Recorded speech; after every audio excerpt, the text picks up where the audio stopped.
అమ్మని మోసగాళ్ళ మేధాశక్తికి మొక్క. ఎన్ని రకాల మోసగాళ్ళున్నారా లోకం మీద. ఎప్పుడు ఎవరిని ఎట్లా మోసం చేయాలనా అని ఆలోచించుకుంటుంటారా ఎట్లా. ఇక చూడండి రోల్లా ఎంత కొత్తగా ఆలోచించి మోసం చేసిండ్రో. మేనల్లుళ్ళు మేనకోడళ్ళు మాట్లాడుతున్నట్టు షాటింగ్ చేసుకుంటూ నమ్మించి మొత్తం పైసలు గుంజుడు పెడుతున్నారట ఏండ్ల సంధి. అబ్బా వాటే కో ఇన్సిడెంటు వాటే కో డైలాగు. లోకం మీద ఎన్ని రకాల మోసగాళ్ళు ఉంటారో చూడు అని ఇట్లా అనుకుంటున్నాం కదా. సేమ్ అదే డైలాగ్ చెప్పిండు ఒంగోలు డిఎస్పి శ్రీనివాసరావు సారు.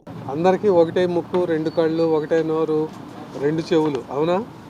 కానీ ఒక మనిషికి పోలికలే ఉండవు, కానీ అందరికీ అవే అవయవాలు అయినప్పటికీ కూడా ఎవరికి ఒకళ్ళ పోలికలు ఒకళ్ళకి మనం కనపడదు. అట్లాగనే అఫెన్సెస్ కూడా, నేరాలు చేసేటటువంటి వాళ్ళకు కూడా ఎప్పటికప్పుడు ఒక కొత్త రకమైనటువంటి ఒక వినూత్నమైనటువంటి ఆలోచనతోటి అఫెన్స్ చేయటం మొదలుపెట్టారు. ఇంటిరా ఎన్ని తీర్ల మోసాలు నడుస్తున్నా మళ్ళా కొత్త రకం మోసాలు పుడుతూనే ఉంటాయట.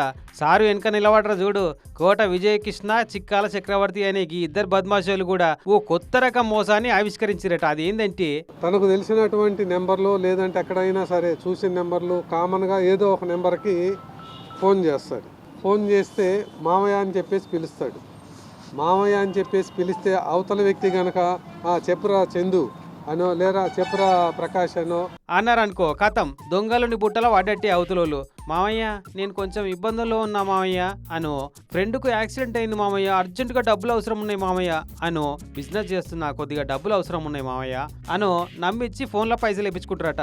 ఒకసారికి అనుమానం కొట్టిందనుకో ఆడికే లైన్ కట్టు, లేదంటే ఇంకో 2-3 మాటల ఫోన్ మామయ్యల తాన అందిన కాడికి గిల్లుకుంటారట ఈ దొంగలుళ్ళు. మొన్న నడమ ప్రకాశం జిల్లా ఉప్పుగుండూరులో ఉండే సురేష్ అనే శనగల వ్యాపారిని బుట్టలేసి ఏకంగా 8.5 లక్షలు గుంజిరట. ఇంకా ఇస్తుండేనేమో కానీ అసలల్లుడు కలిసినప్పుడు అల్లుడు గారు డబ్బులు అడ్జస్ట్ కాలేదు, కొద్దిగా టైం పడుతుంది అన్నాడట. అదేంది మామయ్య, నేను మిమ్మల్ని డబ్బులు ఎప్పుడు అడిగాను అని అసలల్లుడు అనగానే మామయ్య సురేష్కు షాక్ కొట్టినంత పని అయిందట. ఇక జరిగింది మోసం అన్న ముచ్చట గుర్తుపెట్టి ఫోన్ అల్లుడి మీద ఒంగోలు పోలీసు వాళ్ళకి కంప్లైంట్ ఇస్తే జాడ కనిపెట్టి దొరకబట్టిరట పోలీసులు. 2017 ఇసుంటి మోసాలకే ఎగబడ్డరట. మంచిగా మామయ్యలను బుట్టలేసిన ఈ దొంగలు బెట్టింగ్లు ఆడుకుంటా ఎంజాయ్ చేసుకుంటా జైలు సార్లు చెప్తున్నారట. ఎంతమంది మామలకు గుండు కొట్టిరో ఈ దొంగలు. ఇప్పటికైతే 8 లక్షలు రికవరీ చేసిరట. చూడుర్రి ఎసొంటి మోసగాళ్ళు ఉన్నారో.